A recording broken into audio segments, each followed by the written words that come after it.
Good afternoon, students. Yesterday we discussed about the nomenclature of the alcohol. Today we will discuss about the nomenclature of the phenol and ethers.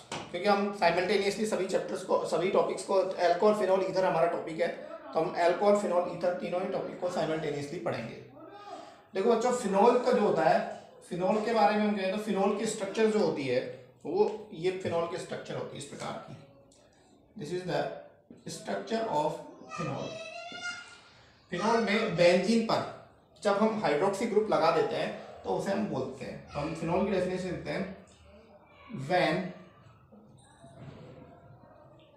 Hydroxy group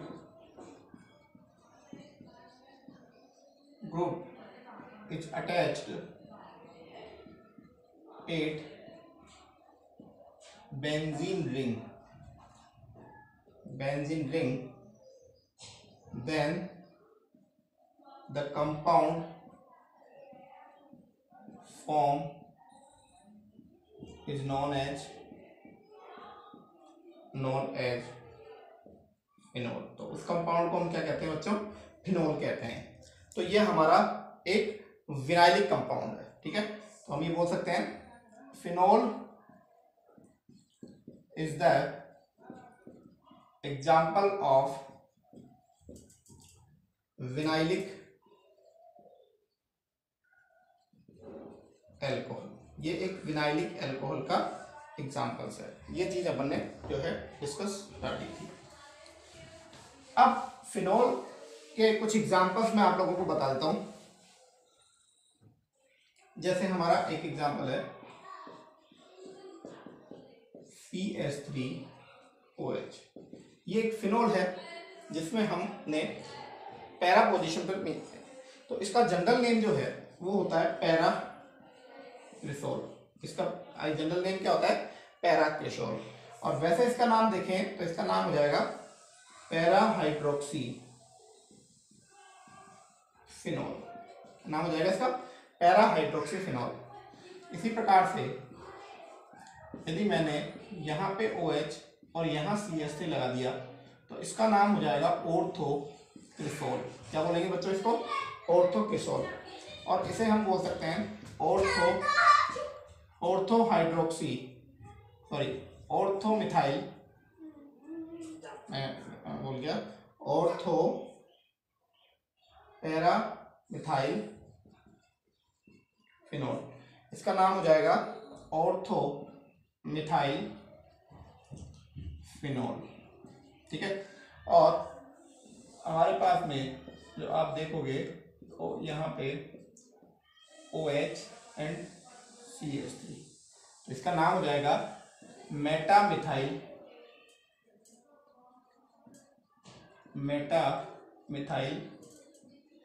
phenol.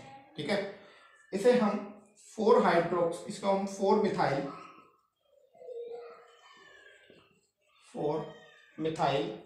Phenol भी बोल सकते हैं.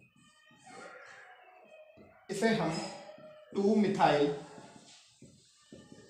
Phenol कह सकते हैं और इसे हम 3 मिथाइल फिनॉल कह सकते हैं. तो this is 4 methyl phenol, 2 methyl phenol and 3 methyl phenol. इनको पैराक्रिसोल, ऑर्थोक्रिसोल और मेटाक्रिसोल भी कहते हैं. ठीक है, इसके अलावा कुछ एग्जांपल जो हमारे पास में दिए हुए हैं.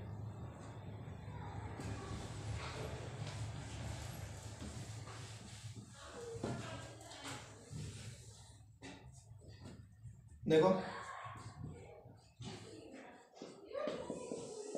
OH OH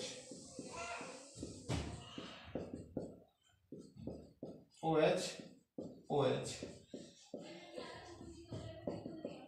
OH and OH. ठीक है, देखो बेटा, इसका जनरल नाम जो है वो है कैटेकोल. क्या नाम है इसका? कैटेकोल. इसका जनरल नाम कैटेकोल है. इसका जनरल नाम जो है रिसोर्सिनॉल है. रिसोर्सिनॉल, इस जनरल नेम इज रिसोर्सिनॉल. और इसका जनरल नेम जो है वो है फिनॉल. इसका जनरल नेम क्या है? Phenol. Catechol resorcinol and quinol. अब इसका और दूसरा नाम क्या है, ये इसको हम बोल सकते हैं बेंजीन 1,2-डाइओल।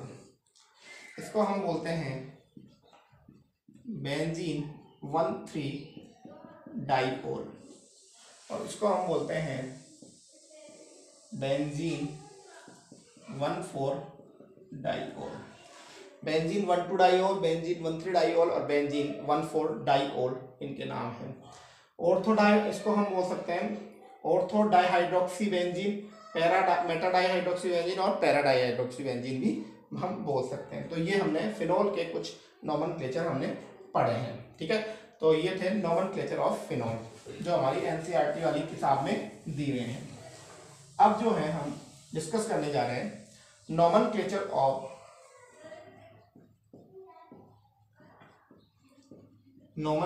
Of ether. देखो ईथर क्या होता है, ईथर की जनरल स्ट्रक्चर क्या होती है,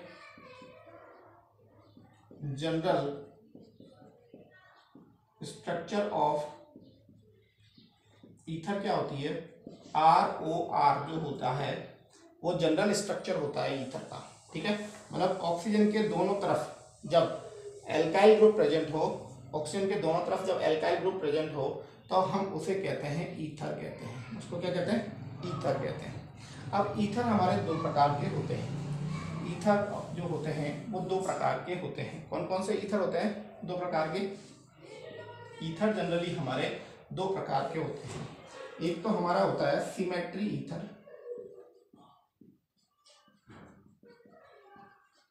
और दूसरा हमारे पास में होता है asymmetry ether.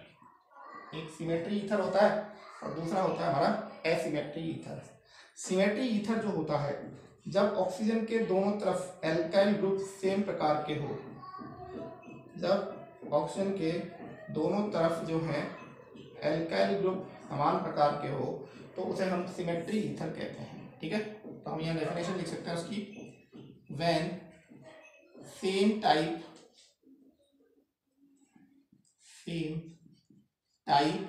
of alkyl exist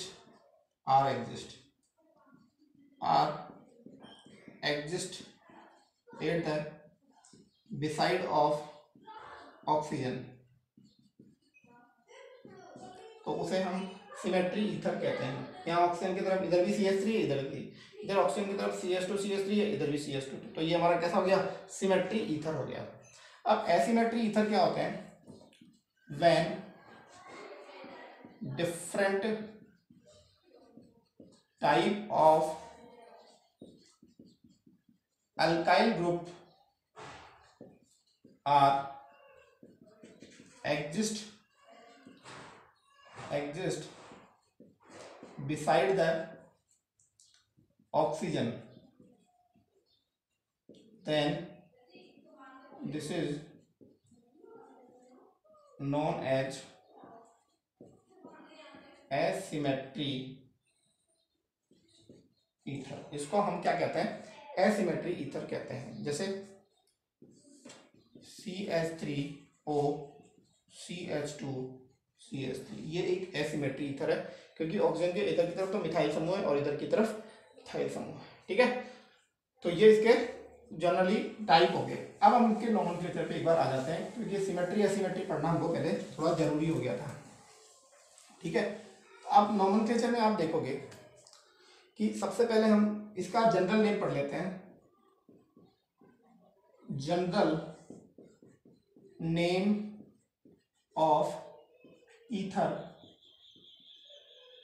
are alkoxy alkane. Ether के जो जनरल नेम होते हैं वो एल्कोक्सी एल्केन होते हैं, ठीक है। तो हमारे पास में जैसे सबसे पहला है, इसका नाम देना है हमें CH3O CH3। तो सबसे पहले लॉन्गेस्ट कार्बन चेन का सिलेक्शन करोगे आप, तो लॉन्गेस्ट कार्बन चेन या तो इसको सिलेक्ट कर लो या एक कर लो, कोई बात नहीं, दोनों ही बराबर। तो ये एल्केन हो गई लॉन्गेस्ट चेन। अब फिर इस ग्रुप का नाम देना पड़ता है, इसका नाम है एल्कोक्सी। तो एक कार्बन है तो इसको क्या बोल देंगे, मेथोक्सी।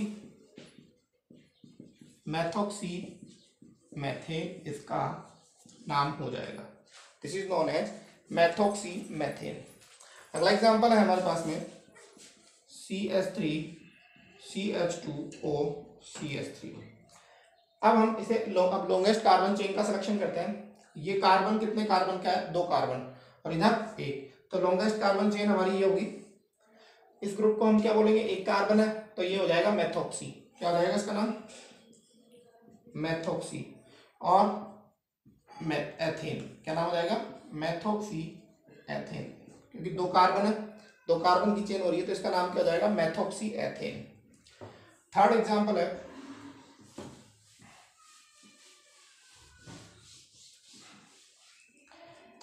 है हमारे पास में है CH3O CH2 एंड CH3। ठीक है, अब हमें सबसे पहले लॉन्गेस्ट कार्बन चेन का सिलेक्शन करना है।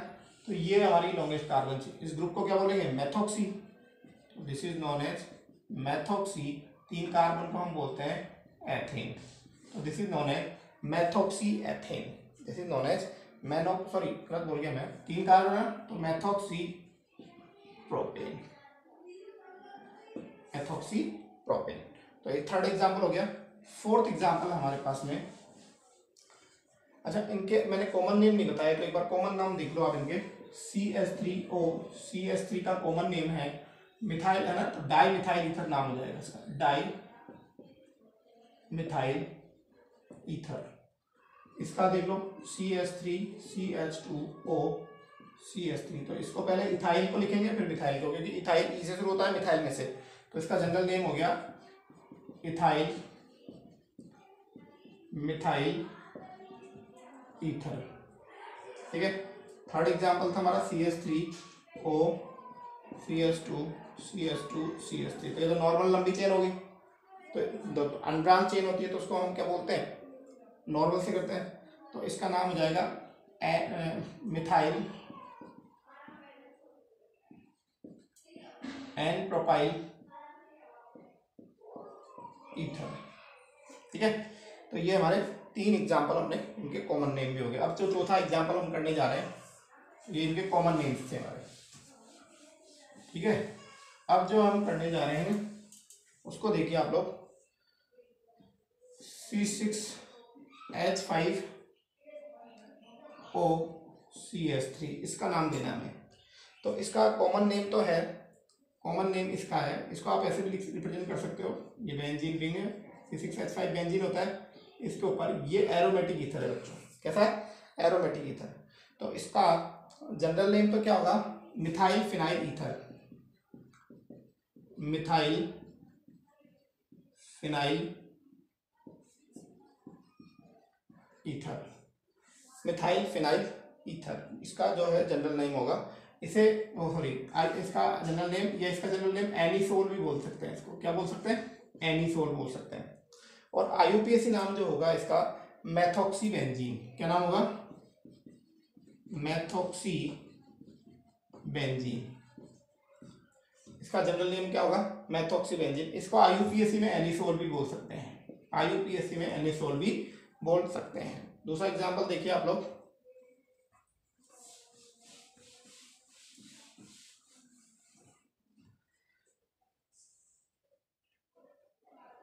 C6H5O CH2 CH3। तो इसको हम कैसे रिप्रेजेंट करेंगे बच्चों, इस प्रकार से रिप्रेजेंट करेंगे, O CH2 CH3 से रिप्रेजेंट करेंगे अपन इसको। तो अब आप देखो, आप इसमें कि हम इसको जनरल नाम तो इसका क्या हो जाएगा, इथाइल फिनाइल ईथर। तो जनरल नेम क्या होगा, जनरल नेम इसका हो जाएगा, पहले इसको लिखेंगे इथाइल, फिर इसको लिखेंगे phenyl ether, ethyl phenyl ether इसका जनरल नेम हो जाएगा। ठीक है, और इसी को हम फेनिटॉल भी बोलते हैं। क्या बोलते हैं, फेनिटॉल भी कहते हैं। ठीक है, अब इसका IUPAC नेम क्या होगा, IUPAC नेम जो है इसका वो हमारे पास में हो जाएगा एथोक्सी बेंजीन। क्या नाम हो जाएगा इसका बच्चों? एथोक्सी बेंजीन जो है इसका IUPAC नेम हो जाएगा। ठीक है, तो ये हमारे पास में जो है, अच्छा फेनिटॉल इसका IUPAC नेम है, एथोक्सी बेंजीन जो है इसका IUPAC नेम हो गया। अगले एग्जांपल की तरफ मूव करते हैं अपन। अगला एग्जांपल है हमारे पास में, ये बेंजीन रिंग है C6H5, यहाँ पे ऑक्सीजन जुड़ा हुआ है, यहाँ CH2 का होल 6 और CH3 लिखा हुआ है। देखो बच्चों, अब हमारे पास में, अब तक हमारे पास में जो है दो कार्बन जुड़े हुए थे, तो उनमें अपन जो है एथोक्सी मेथोक्सी बेंजीन बोल रहे हैं, लेकिन यहाँ पे अब 6 कार्बन से ज्यादा की चेन होगी, तो हमें लॉन्गेस्ट कार्बन चेन का सिलेक्शन करना पड़ेगा। ठीक है, IUPAC नाम तो इसका कॉमन नेम तो नाम हो जाएगा इसका heptyl phenyl ether, phenyl ether.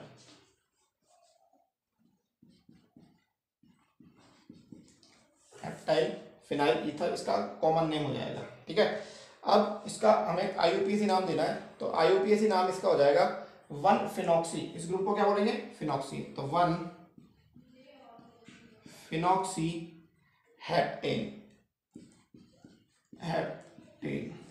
ठीक है ना, 1-फिनॉक्सी हेप्टेन इसका नाम हो जाएगा। ठीक है, नेक्स्ट देखिए अपन,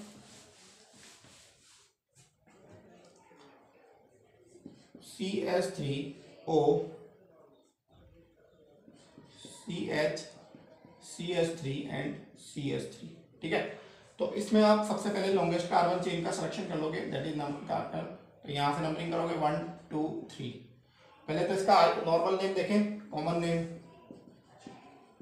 कॉमन नेम जो है इसका वो आपके पास में हो जाएगा आइसोप्रोपाइल मिथाइल ईथर। क्या नाम हो जाएगा? इस ग्रुप को क्या बोलते हैं? आइसोप्रोपाइल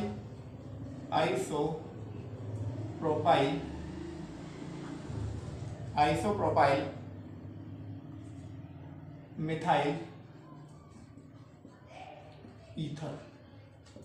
आइसोप्रोपाइल मिथाइल ईथर इसका जनरल नेम हो जाएगा। ठीक है, कॉमन नेम हो जाएगा। अब IUPAC नेम की बात करें तो IUPAC नेम इसका, ये लॉन्गेस्ट कार्बन चेन सिलेक्शन कर ली, 2 पे कौन सा ग्रुप जुड़ा हुआ है? मिथॉक्सी, तो इसका नाम हो जाएगा 2-मेथॉक्सी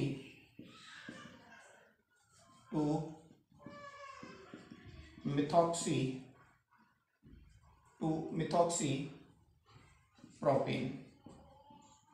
इसका IUPAC नाम हो जाएगा 2-मेथॉक्सी प्रोपेन। ठीक है, नेक्स्ट एग्जांपल की तरफ चलते हैं अपन।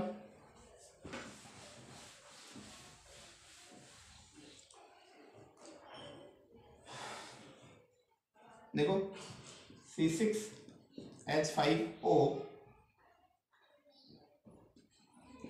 CH2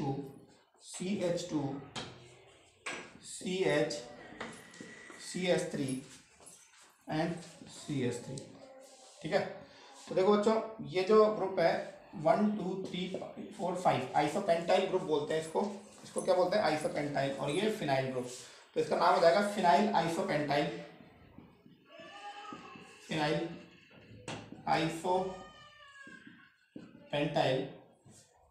ether. Phenyl isopentyl ether इसको हम कहते हैं। ठीक है, और इसका जो नाम होगा IUPAC जो है वो नाम होगा 3-मिथाइल ब्यूटॉक्सी। ये 6 कार्बन से कम है, 6 से ज्यादा होता तो लॉन्गेस्ट कार्बन इसको मानते अपन, लेकिन ये 6 कार्बन से कम है, तो लॉन्गेस्ट कार्बन चेन ये हमारी ये हो जाए, सॉरी लॉन्गेस्ट कार्बन चेन ये नहीं होगी, बेंजीन को ही मानना पड़ेगा अपन को लॉन्गेस्ट। तो इस ग्रुप का नाम क्या हो जाएगा? इस पूरे ग्रुप का नाम हो जाएगा, यहाँ से नंबरिंग कर लोगे आप 1 2 3 4। ठीक है, 3-मिथाइल ब्यूटॉक्सी। क्या नाम हो जाएगा इसका? 3-मिथाइल ब्यूटॉक्सी बेंजीन। इसका नाम हो जाएगा 3-मिथाइल ब्यूटॉक्सी बेंजीन, नाम इसका हो जाएगा। ठीक है, नेक्स्ट अपन चलते हैं। नेक्स्ट है हमारे पास में CH3O CH2O CH3। ठीक है, तो देखो बच्चों लॉन्गेस्ट कार्बन चेन ये सिलेक्शन हो जाएगी। तो आप देखो जैसे 1 और 2 पे दोनों पे कौन से ग्रुप है, मेथॉक्सी, तो इसका नाम हो जाएगा 1,2 डाई मेथॉक्सी एथेन। 2 कार्बन की चेन है, इसका नाम हो जाएगा 1,2 di methoxy, 1,2 di methoxy ethane. इसका IUPAC नेम जो हो जाएगा 1,2 डाई एथॉक्सी मेथेन, इसका एथेन इसका नाम हो जाएगा। ठीक है, नेक्स्ट जो कि बहुत सारे कंपटीशनों में भी अब तक ये एग्जाम्पल आ चुका है। और इसके अंदर हम लोग यहाँ पे थोड़ी सी साइक्लोहेक्सेन है, CH3 एंड CH3, और यहाँ जो लिखा हुआ है हमारे OC2H5। ठीक है, तो यहाँ से नंबरिंग करेंगे क्योंकि यहाँ पे 2 ग्रुप जुड़े हुए हैं हमारे पास में। ठीक है, तो इसका नाम हो जाएगा 2-एथॉक्सी, IUPAC नाम तो इसका होगा नहीं, इसका नाम हो जाएगा 2-एथॉक्सी 1,1 dimethyl 1,1 dimethyl 1,1 dimethyl cyclohexane. Numbering यहाँ से इसलिए की क्योंकि यहाँ पे इन दोनों का सम जो होगा वो 1 और 1 2 होगा। ठीक है, ठीक है, इसलिए हमने 1 से नंबर की, और 2 पे एथॉक्सी, इस ग्रुप को एथॉक्सी ग्रुप बोलेंगे, 2 एथॉक्सी, 1 पे डो मिथाइल है तो 1,1 डाईमिथाइल साइक्लोहेक्सेन जो है इसका नेम हो जाएगा। तो ये थे भैया हमारे पास में जो थे इसके एग्जाम्पल। मैंने टेक्स्ट क्वेश्चन 11.2 कल के उसमें करवाई दिया था। नेक्स्ट है structures of alcohol, phenol and ether. Structure of alcohol, phenol and ether. Alcohol, phenol और ईथर की स्ट्रक्चर्स। देखो बच्चों, आप लोगों को मैं तीनों ही स्ट्रक्चर आपको सामने मैं समझाता जाता हूँ कि एल्कोहल की स्ट्रक्चर क्या होती है, फिनॉल की स्ट्रक्चर क्या होती है। तो पहले मैं तीनों की स्ट्रक्चर बना देता हूँ, इसके बाद में हम लोग आगे बात करेंगे। तो देखो C पे हाइड्रोजन, मिथेनॉल की स्ट्रक्चर बना रहा हूँ मैं आपके सामने। ठीक है, अब यहाँ ऑक्सीजन हो गई हमारी, ठीक है, यहाँ पे हाइड्रोजन हो गया हमारा।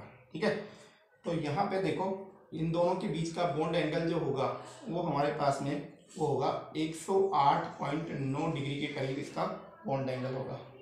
इसकी जो लंबाई होगी वो 96 पिकोमीटर होगी।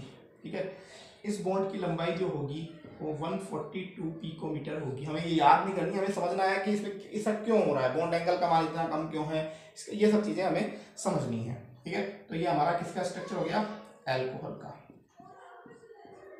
नेक्स्ट अपन बात करते हैं फिनॉल के स्ट्रक्चर की। तो देखो ये फिनॉल होता है हमारा, फिनॉल के अंदर O और H होते हैं। ठीक है, तो यहाँ पे इस ऑक्सीजन के पास में भी 2 लोन पेयर हैं, जैसे एल्कोहल के पास में 2 लोन पेयर होते हैं।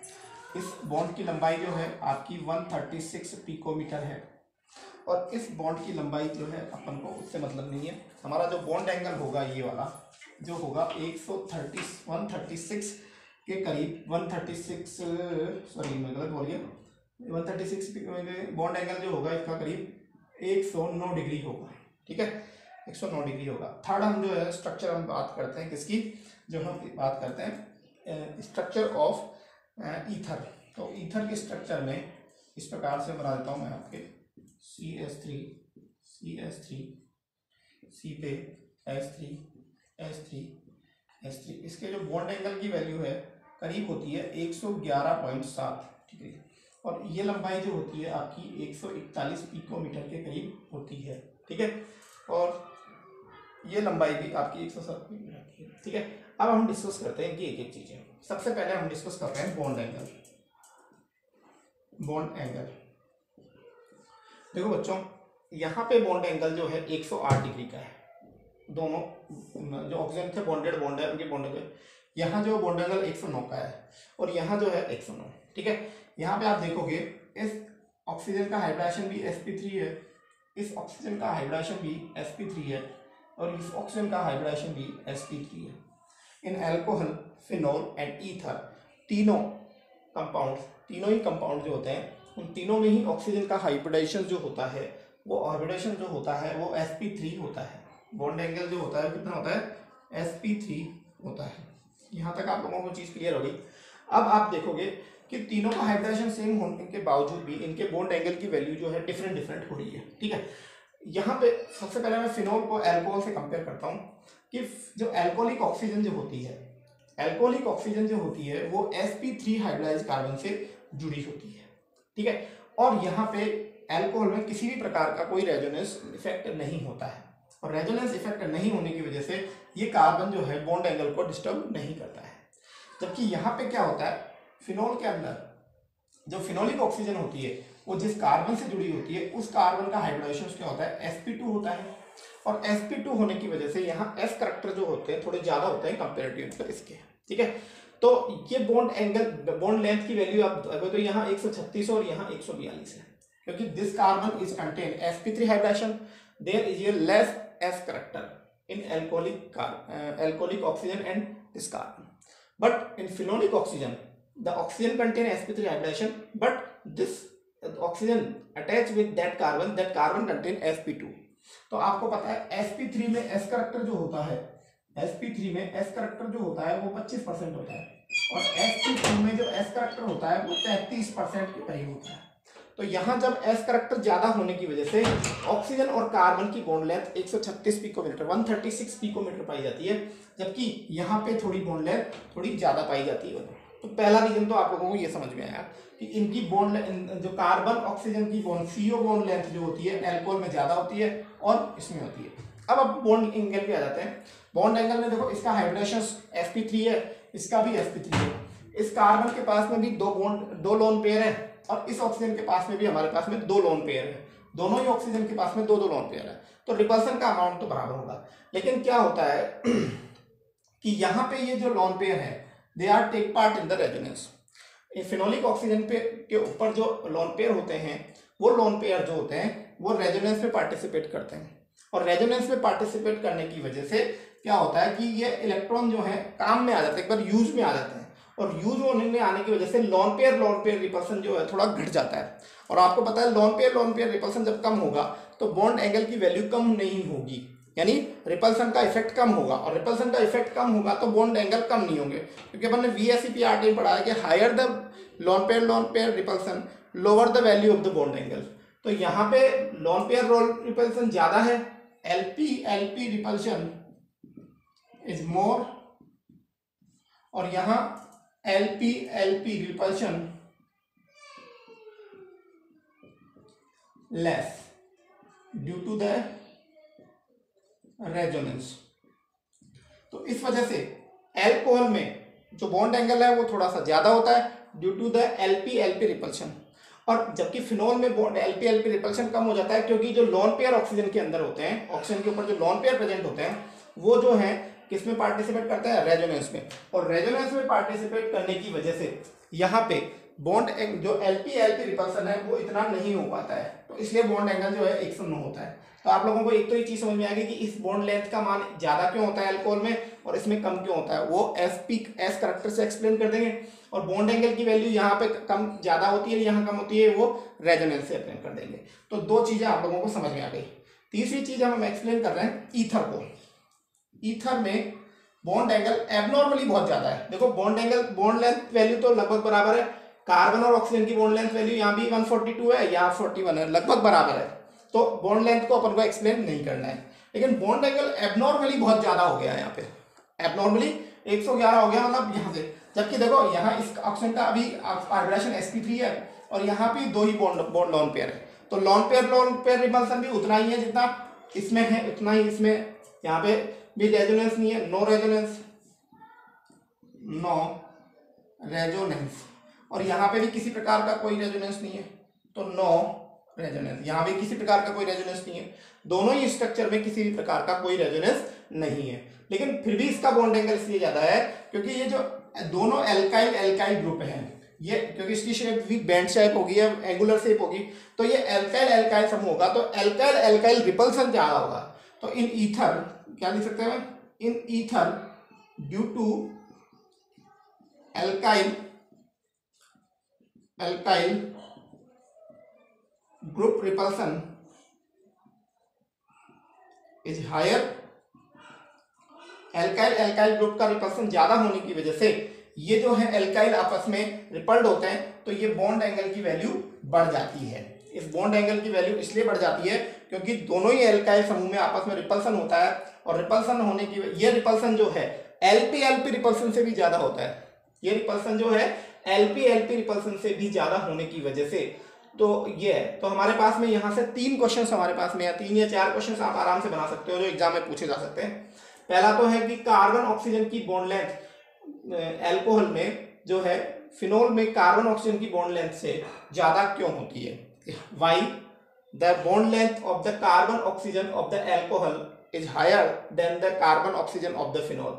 तो हम लिख देंगे in alcohol the hybridization state of the carbon is sp3 and in phenol the hybridization of the carbon is sp2, so the S character is higher in phenol than alcohol and S character increase lower the bond length। ठीक है, S character ज्यादा होगा तो bond length उतनी कम होगी और bond energy उतनी ज्यादा होगी। तो पहला क्वेश्चन तो आपका बॉन्ड लेंथ वाला क्वेश्चन क्लियर हो गया। दूसरा क्वेश्चन जो होता है हमारा बॉन्ड एंगल से आता है, तो यहाँ दोनों ऑक्सीजन के बॉन्ड एंगल जो है क्या है?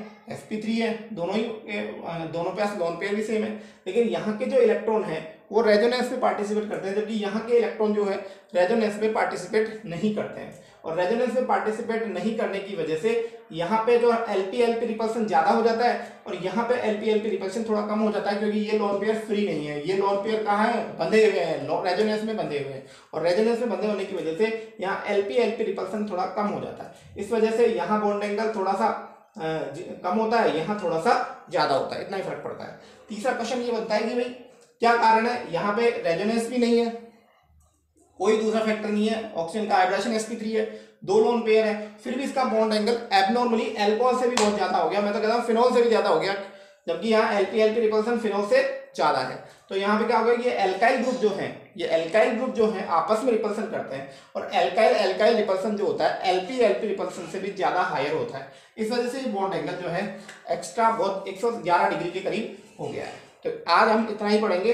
कल हम जो लेके आएंगे नया वीडियो, उसमें हम पढ़ेंगे preparation method of the phenol, alcohol and ether, इनके प्रिपरेशन मेथड पढ़ेंगे। तो पहले हम प्रिपरेशन मेथड ऑफ एल्कोहल और फिनोल को एक साथ पढ़ लेंगे, और उसके बाद हम प्रिपरेशन ईथर को फाइनली अलग से करेंगे। आज के लिए इतना ही काफी है। धन्यवाद।